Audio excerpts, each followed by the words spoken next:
E aí galera, tudo bem com vocês? Pessoal, hoje no canal a gente tem uma convidada muito ilustre. A gente tem a Konstantina, ela é professora de grego e ela tá aqui pra gente fazer um bate-papo.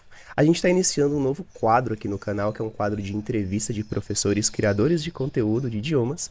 E a Konstantina ela vai participar aqui da nossa primeira entrevista. Essa entrevista ela vai ser em inglês, então para vocês praticarem o inglês de vocês, essa é a oportunidade perfeita. E antes da gente passar para a entrevista em si em inglês, Konstantina, fala um pouquinho pra gente sobre você, cumprimenta o pessoal, dá o seu alô aí pro pessoal, você que fala muito bem português, e aí depois a gente passa pro inglês pra gente tocar a entrevista, você falar mais sobre você, sobre o grego, sobre o seu canal do YouTube. Conta aí pra gente sobre você, Konstantina.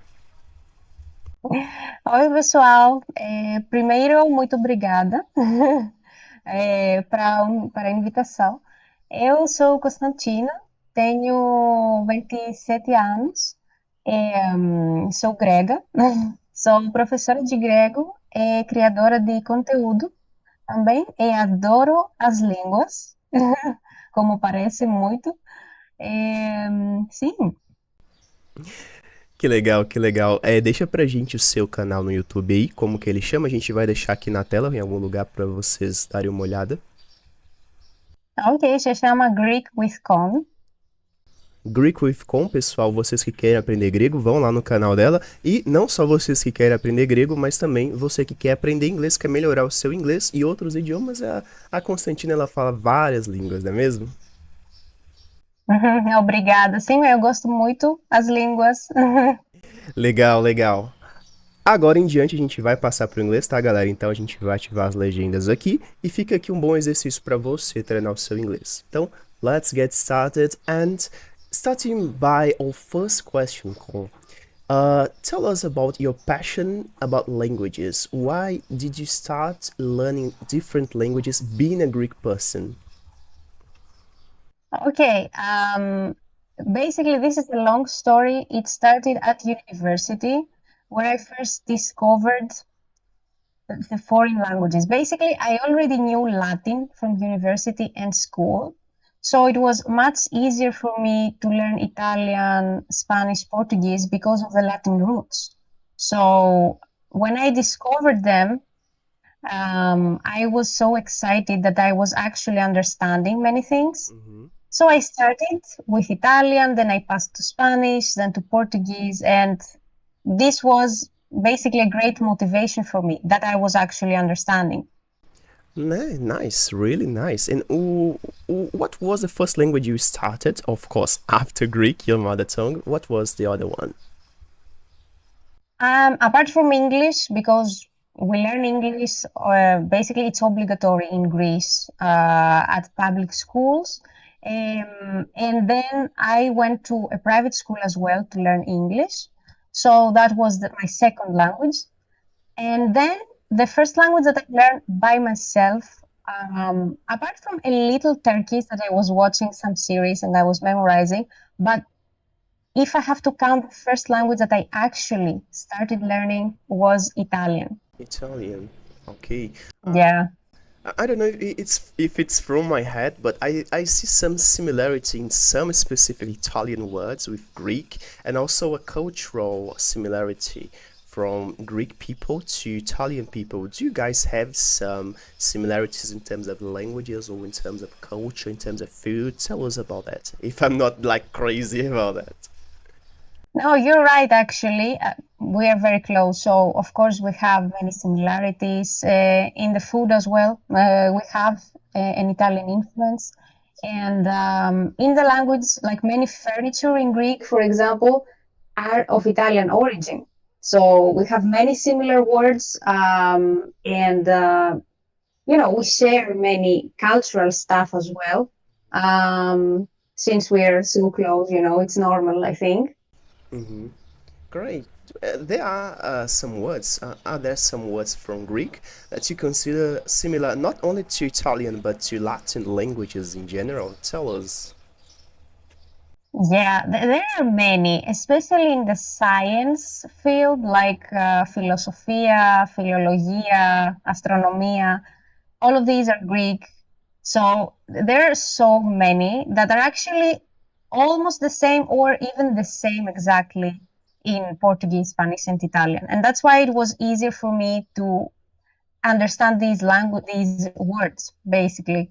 So I think it's very cool. Yeah, it's totally cool. Talking about Greek languages. You are a Greek teacher, of course, and tell us how it is to learn, not learn, but to be graduated in Greek. Do you need some specific degree to teach Greek as a native, or you just being a native, you can teach it? Tell us that. No, definitely not. I think if you want to teach, you have to be certified because there are the teaching skills that you need to learn. And as a native speaker, you don't understand why you're saying this. You don't know the rule exactly because you're a native speaker, so it comes to you naturally. And in order for you to have these teaching skills and also the knowledge of the Greek language, it needs to be a deep knowledge. So you have to study, first of all, at university, you have to have a degree in Greek language. And then if you want to teach to foreigners, because it is another field, basically, Mhm. you have to be specialized in this field so that you know how you can teach your language, but not to Greeks, but to foreigners, which is a different approach. Exactly. You said a nice thing. Like it is teaching to foreigners. In English, Mhm. specifically in English, there is a specific abbreviation, an acronym, which is ESL, which is English as a second language. It's basically when you teach English to foreigners. It's totally different. Mhm. If you teach English, for example, for an exam to a native to understand the grammar, to understand the rules, to understand the structure, because of exams, because of specific things, in Brazil, we have that. We need to learn Portuguese for exams, for specific tests, so it's normal here, but it's completely different when you teach that to a foreigner. A foreigner mind is different. For example, in Portuguese, we've got the words ser and estar. You probably know these words because you speak Portuguese, Yeah. but in English, there is just to be. So when they teach Spanish to English people, they need to make sure of this differentiation. We've got ser, which is basically a more a long-term English word. It's a condition, it's a long-term condition. And we've got estar, which is basically thing that I am at the moment and I can't be in the future. It's like more short term based. And tell us about Greek when it comes to that. Why did you decide to teach Greek to foreigners? And if it's different to teach, for example, to Latinos because of the similarity, because of the differences, etc. Yeah, actually, when I was at university, I was already studying Greek and classical literature. So there are many courses at university, so you can choose. And I remember when I saw this course, Greek as a foreign language, I was very interested because it was something different for me. And when I first started this course, I was so excited, and it was actually the course that I was going there, and I was enjoying so much. I liked the teacher as well, and it was so interesting that I remember that I was happy to go there. And so I said that this is for me. I understood it immediately. And I said, this is what I'm going to do. I'm going to teach Greek to foreigners. And in this way, I can combine my passion with foreign languages with Greek. So in this way, I can also meet people from all around the world. So it's a great combination. And I can also teach to Latinos as well, yes, because I think it's very interesting because I can use the languages I learned, like Spanish, Italian, Portuguese, and I can teach the lesson in this language. So I think that it's very beautiful, very interesting, and I wouldn't say that it's easier or more difficult to teach to Latinos. I would say that it's interesting because of the language that we that Yes. I can also practice. Yes, me personally, when I teach to foreigners, when I teach English to foreigners, I find it interesting because of the language barrier. See, if I teach to Filipino, for example, or to Indonesian, Yeah. I need to try to do that 100% in English. So if they want to ask me a question about grammar or about listening, for example, and sometimes they start to speak in their languages, and I try to follow the patterns. This word, I suppose it means yes. This word, I suppose it means no. And these words, I suppose that he wants you to ask me a specific question in their language. I find it extremely, extremely nice. And I think it also helped you to learn the Latino languages that we speak right now, right? Yes, it helps you to improve for sure. And the good thing is that I think that if you know the language of your student is better because you can actually help them comparing their language to yours and seeing the similarities. So I think that this is the best method. Like if you know the language is better, of course. Yes, yes, yes, that's true, that's true. And tell us, how long have you been teaching Greek? It's been around 5 years now that I'm teaching Greek online, and I'm really enjoying it so far. Nice, nice. And I know because of your channel, because of your videos, that you speak basically Greek, of course, English, Portuguese. People saw that here in the video, and Spanish and French. You speak five languages, or Italian too, right? Yeah, also Italian. Yeah, I'm improving now, though. For example, I'm improving my French, I'm improving my Portuguese. But yeah, I think that it helped me that they're in the same language family. And, as I was going to one language and then the other language, it was like a ladder. Mhm. So it was very cool. I loved it. Yes, yes, me too. It's like a passion. Um, but talking about these languages, which of them did you find more difficult? I think I know your answer, but tell us. French, of course. This is the most difficult from the Latin languages because of the pronunciation. It's hard. Um, there are many things that the pronunciation is not straightforward. You have to over try. There are the open vowels, the closed vowels. There is also the writing system, which is you have to remember a little bit how it is spelled. There are many slangs as well. So it's Yes. I think that when they speak fast, it's a pain.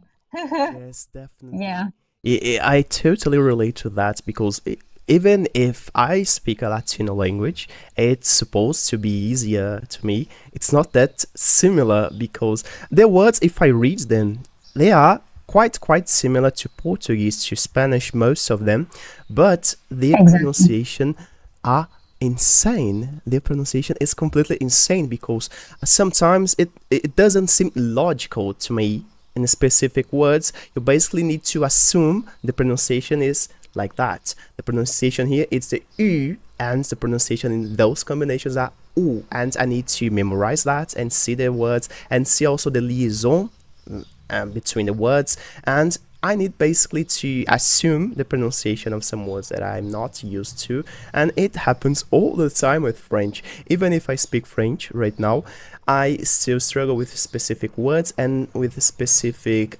match of words, combination, linking words. Tell us about that. Do you find it difficult to look for specific words in French too? Yeah, of course. Like in general, there are words that are more difficult, but I'm trying not to focus a lot on it and not to analyze it a lot. I want to focus on the human connection and speaking with native speakers. rather than, analyze every single word and why is it like this and why is it like that. Because I think that this is an endless thing. Like you're never going to finish if you do this.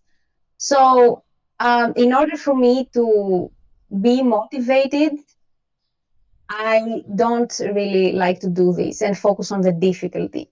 I want to focus on speaking with people. Just, even if it's not perfect, it doesn't have to be perfect. Yeah, yeah, you are right, guys. That this thing she said is fantastic. You don't need to focus on grammar. You don't need to focus on studying like as if you were at school studying a language, because at school, especially here in Brazil, we don't learn languages. We don't learn English, for example.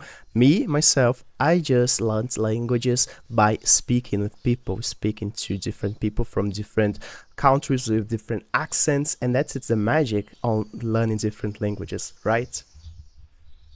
Yeah, I totally agree. Like speaking with natives, for me, this is my goal when I learn languages to just be able to communicate with people from all around the world. And this is what brings me joy, basically. It's cool, to share cultural stuff and to laugh with the other person. Even if you do, even if you make mistakes, it's just funny. You're gonna remember your mistakes and laugh later on. Yes, yes, definitely. But let's talk about Portuguese because people here from the channel want to know why did you decide to start to learn Portuguese? It's because of Spanish. It's similar to Spanish, so it helped you to memorize the words, to learn the language, or do you like Brazil, for example? Or you want to come to South America, you want to come to Brazil, maybe to Portugal, to the other Portuguese speaker countries. Tell us about what motivated you, what drove you to Portuguese. Yeah, the first thing was basically that I already knew Spanish, so this is the way I passed to Portuguese because when I saw it, I was like, oh my God, it's so similar that I could understand the texts because of Spanish. So, and then I had to learn, of course, the pronunciation, which is different. This was the first step, and when I started to speak in Portuguese, I realized that the Brazilians are very fun people, and they make you feel like very comfortable, like you are a family. You're a friend of them immediately, and I think I like very much this cultural thing, that you're very happy, even though, for example, you have obstacles in your life, you focus on the positive part. So I really like this cultural thing. And when I was talking Portuguese to Brazilians, for example, I was really enjoying connecting with them, get to know their culture, sharing, food, facts, or these kind of stuff. And so I enjoyed the whole experience. And as for Brazil and South America, I never say no to to a trip. I would never say no. You know that. I love traveling. So Yes, yes. Nice, nice, nice. You are really, really welcome here. We really hope you can visit Brazil someday. You told us thank about you. you told us about this family thing, this familiar thing here in Brazil. What it's like in Greece. Tell us about Greek culture when it comes to social relations, when it comes to how to deal with people in general, and the differences, the main differences you see from Greek people to Brazilian people. Look, in general, we share similar stuff. Like for example, we are also open. We like to host people. We're friendly, and it depends, of course, where you are exactly, from which part you are in Greece. But this is what I think. And also, also Greeks, we have big parties to celebrate stuff like you. The difference, I think that maybe Brazilians are like more extroverted than Greeks. Of course, as I said, it depends where. But I think that we are like a bit more introverted sometimes. So this is what I liked. I liked to see how is this extrovert word. At least for me, this is what I saw. Um, but yeah, it's very cool. Yeah, the magic of traveling and also to speak in different languages is that it's like to discover new cultures and discover how people live their lives. And here, I assume you would have an immense shock of life if you come here to Brazil, if you experience how Brazilians live, how Brazilians party. It's like sometimes a little bit wild when you come when it comes to parties. It's I think it's quite different from Europe in general. Latino people in general Exactly. are very welcome. We are very hospitable, but it also depends. So I think it would be a nice exchange experience to you to come here, to come to any country in South America in general. Yeah, I think in general, like it will be something different for me. I will get to see a different way of life, a different culture, using the languages also. So I think this will bring me closer to people because if you use their language also, it will be a party if you go there. So I think it will be very cool. Definitely, definitely. Me too. I do want to go to Greece someday. It's a country that You're we welcome. thank you. It's a country that we learn about a lot here in Brazil because of world history. So it interests me a lot. Um, but about these stereotypes, because there are some stereotypes about Greek, about Greece in general, because it's a cradle of humanity, not humanity in general, but European civilization at least. So Mhm. tell us about some false stereotypes of Greek people that you think are false and not true. That's a good question. Stereotypes in Greece. I think, to be honest, some stereotypes that we have, they are true, but not in a bad way, you know. I can't think of anything that it's not true right now. But I think that, there are many stereotypes in a good way that, for example, we listen to very sad songs, very profound songs. This is very funny. At the same time, it's true. Maybe I don't know, maybe some stereotypes, they are, of course, more memeable because of memes. But yeah, I think that they are true, or the culture, that we have some superstitions as well. And, they are like, oh, you have to take care because if they see you and they envy you, maybe you will have a sickness or maybe you feel bad. Uh, Many different superstitions, for example. So these are very memeable also. Um, but yeah, I think more or less, they are true in a way. Interesting. Yeah. I've heard some of these stereotypes from Greece and from Greek people in general.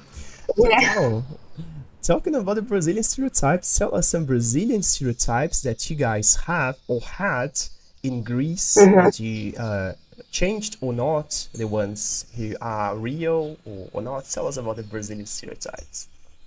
You mean in Greece or like in general stereotypes I have heard about Brazilians? From Greek people. From Greek people, I mean, I haven't heard a lot about Greek, like from Greeks, to be honest. I have seen mostly stereotypes online from people from other countries. So from Greeks, I haven't personally. But yeah, I think that the stereotypes I'm listening to, for example, that is that you're more extroverts and you party every day. These are the stereotypes that I'm listening to. But these are the stereotypes I like. Oh, nice. Yeah, I think it's a Latino thing. Like we've got Yeah, different social problems, we've got different structural problems, and partying like carnival, it's a way for us to distract us in a bad and in a good way. But it's something part really really root on our culture.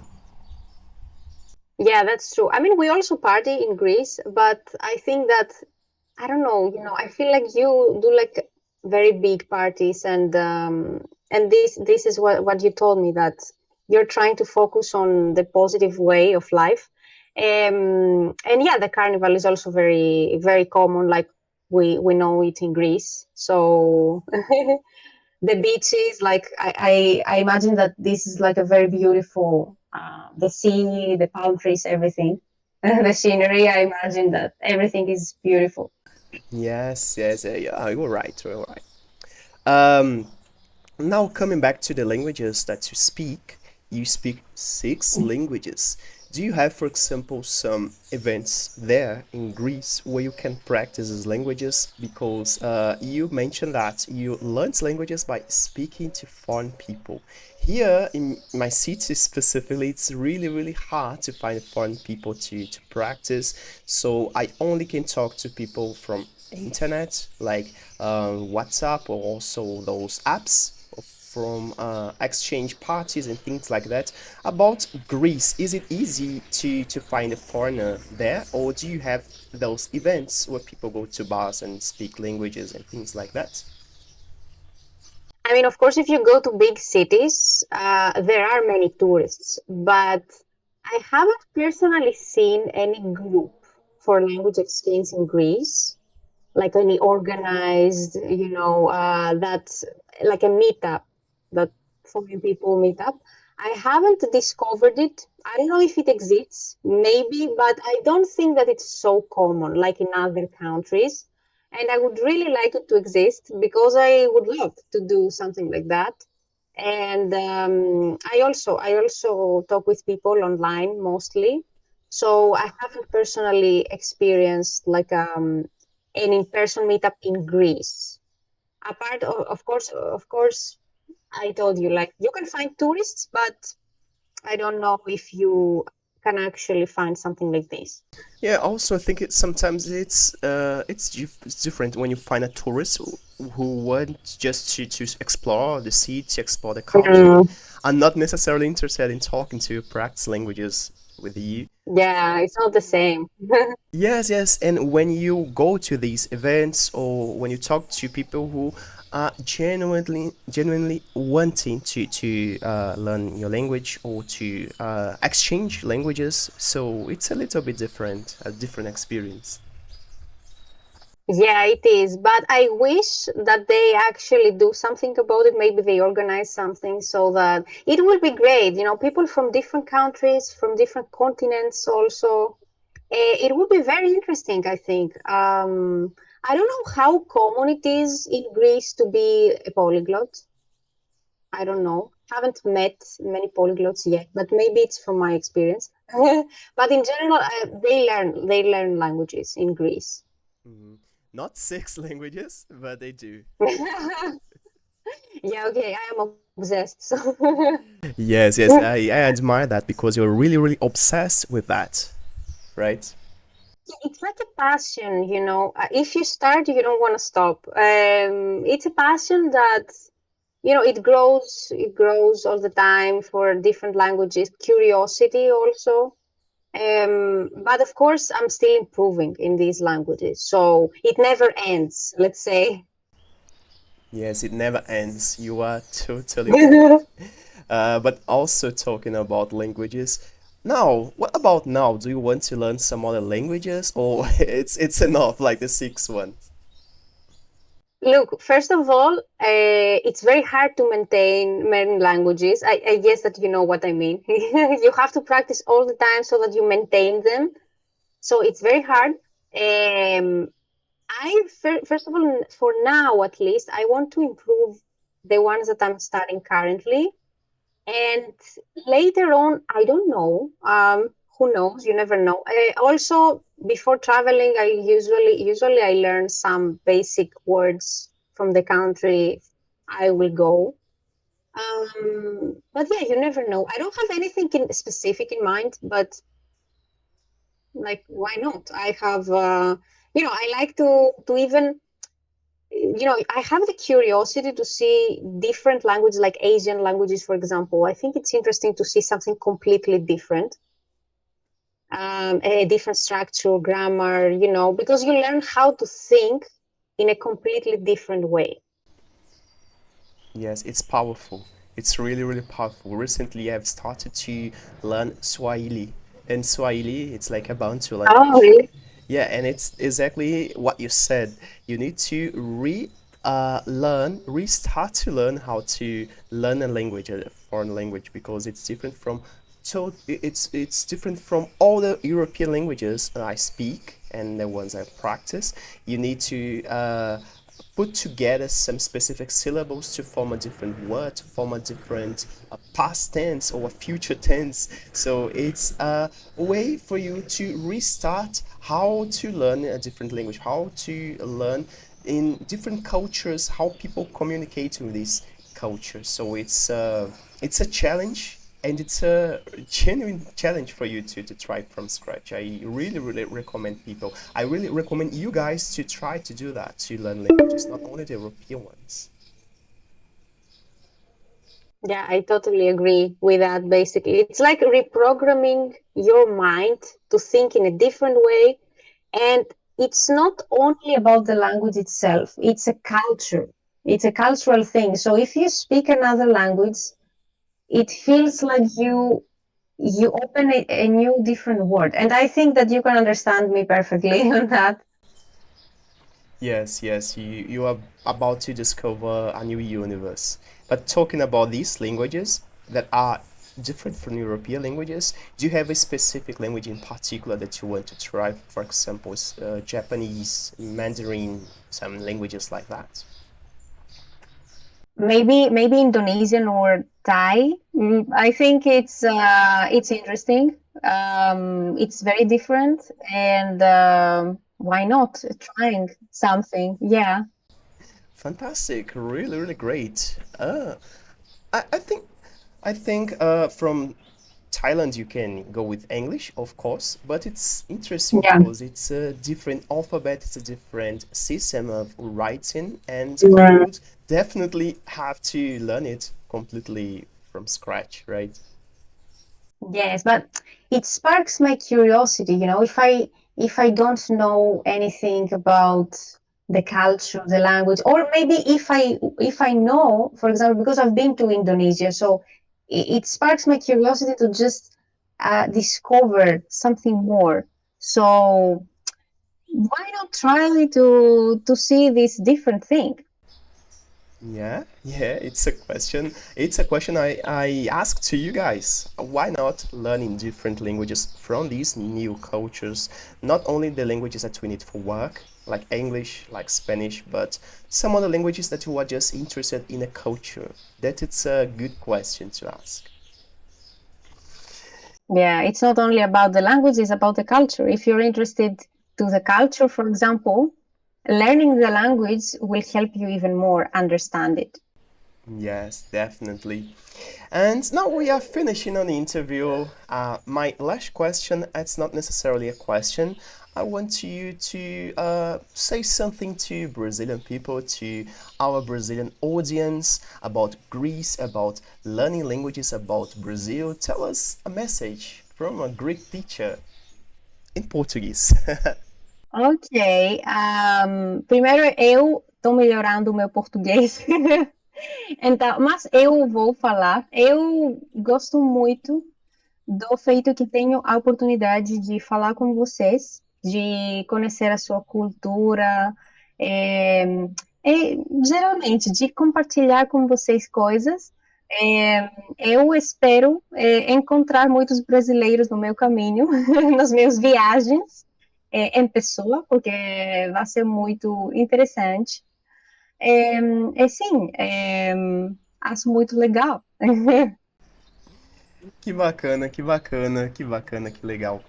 É isso aí, galera. Esse foi o nosso papo com a Con. Ela falou bastante aqui pra gente sobre a Grécia, sobre aprender idiomas, sobre os idiomas que ela fala. E eu vou deixar mais uma vez aqui o canal dela em algum lugar da tela para vocês irem lá conferir. Não só vocês que querem aprender grego, mas também praticar o inglês de vocês. Então tá aí uma excelente oportunidade. Muito obrigado por dispor do seu tempo para bater esse papinho aqui comigo, tá? O seu canal ele tem muito a crescer. Espero que você aprenda muitos outros idiomas. Espero que o seu canal cresça bastante e que a gente possa compartilhar mais vídeos assim sobre aprendizado de idiomas. E eu espero dar mais voz a produtores de conteúdo sobre idiomas. Esse vai ser meu objetivo aqui com esse quadro. Tchau! Tchau, tchau, pessoal. Se inscrevam no canal, deem um like no vídeo e até o próximo vídeo. Tchau, tchau.